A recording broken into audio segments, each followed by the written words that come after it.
This is a 2004 Gibson SG Special in sapphire blue, and it might just be the rarest SG you've never heard of. Hey guys, long time no see. I'm going to try posting some more on this channel. We'll see how it goes. I don't have a lot of guitars or anything really explicitly fun, but I've wanted to post guitar videos for a really long time.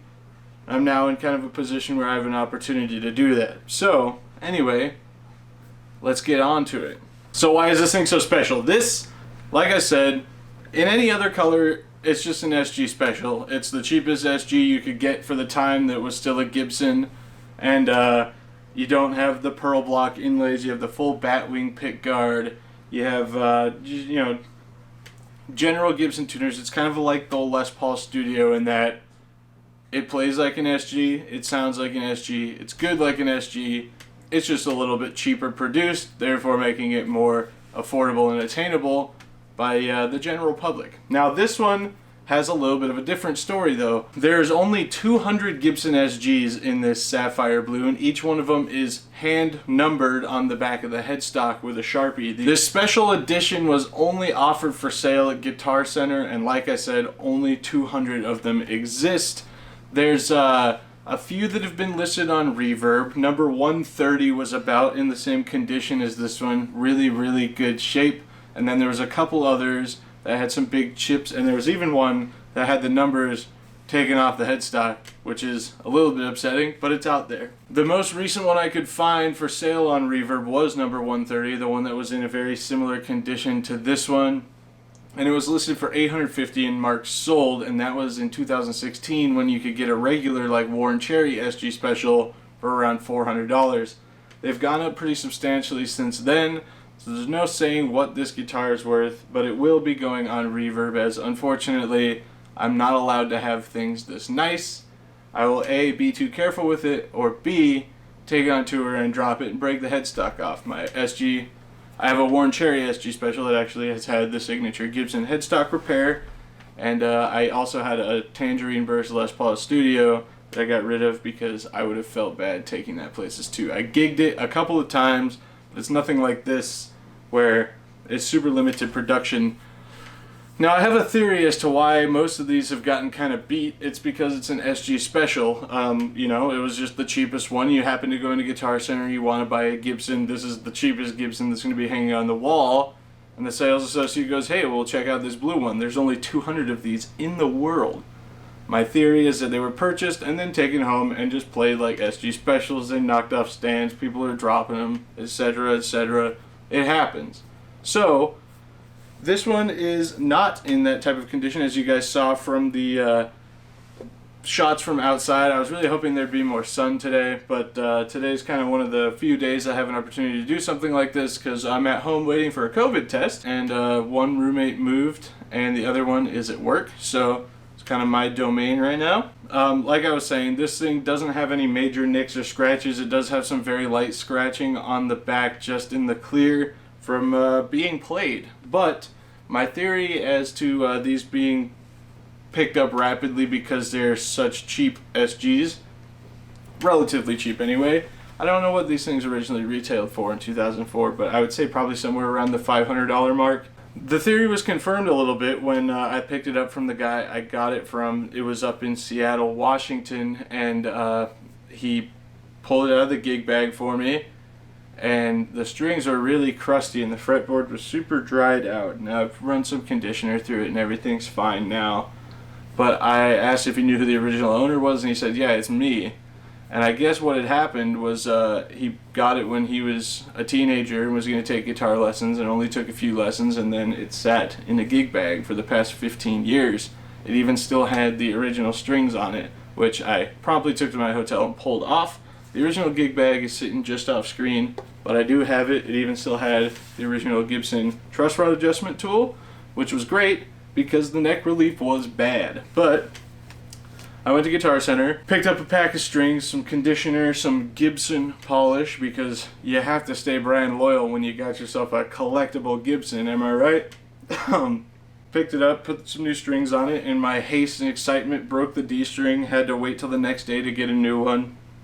Put the new string on, Got it, the neck relief all situated. The intonation was actually almost perfect, which is kind of crazy, so very little saddle adjustment was required. I lowered the accent a little bit just to suit my taste, but it's still not super low. I don't like super low setup, but overall it's set up really good. So I kind of found myself a survivor guitar, one that sat in the gig bag and didn't get played for a very long time. Naturally, I was a little worried about plugging it in because it sat and done nothing, but being in the gig bag, I assumed it was probably going to be fine, and it was. So yeah, I'm not a great guitar player. I just really like gear and I really like playing music, so I have I've got a condenser mic parked in front of my VHT Special 6 over there. We're running it through a Blackstar 212 cab on the pedal board. All we've got is a Boss DD7 and a JHS double barrel and a tuner. That's it.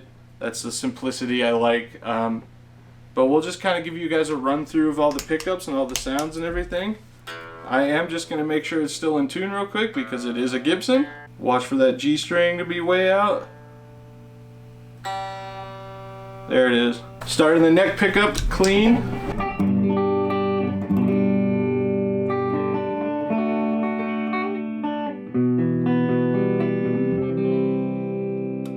to the middle position.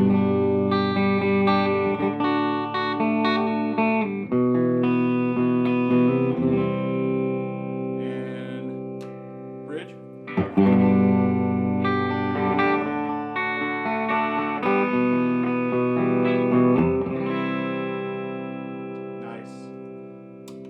SGs really do clean up pretty well. I mean, any Gibson will. We're playing it through an amp that does not have a lot of clean headroom. I don't have it turned up very loud, but the Special 6 is not a clean player's amp. So in that case, when we throw a little distortion there, I'm going to put both sides of the JHS double barrel on. That's the 808, I believe, and the Morning Glory.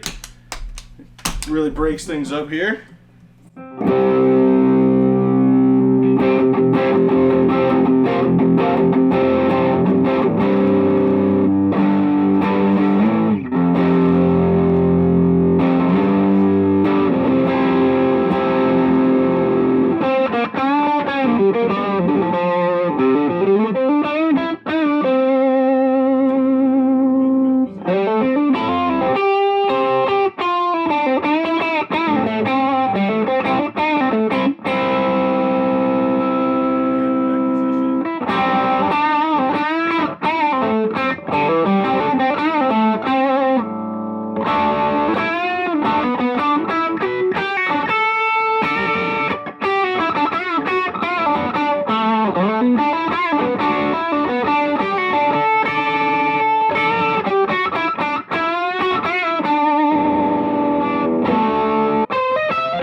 The intonation, everything set up really good. No dead notes up at the top. No buzzy frets. It plays really nice. There's not much I can tell you about it being special and playing well because it's still just an SG Special at the end of the day. It'll play like any of the others, but it will be colored unlike most of the others. So yeah, oh yeah, and just in case I get to continue posting these videos, I wanted to do a little gag. The obscure riff of the video. Let me put this back in tune again, because it is, once again, a Gibson. It also has really fresh strings on it that I haven't stretched out at all because I'm scared to take it out of the gig bag because I don't want to scratch the paint. And that's why I'm not allowed to keep a guitar like this. So I'm going to put it up on reverb, probably a little bit of a lofty price.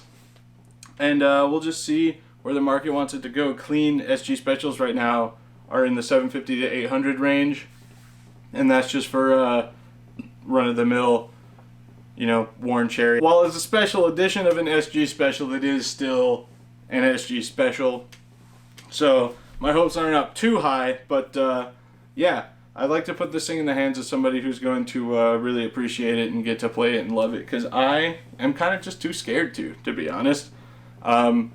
All my guitars have to be kind of beat, and all my gear has to be kind of, we'll say, underloved because of the way it gets treated and taken on tour and stuff. So this guitar needs to be somebody's baby. Unfortunately, it can't be mine. But anyway, obscure riff of the day. If you can name this riff, leave it in the comments below.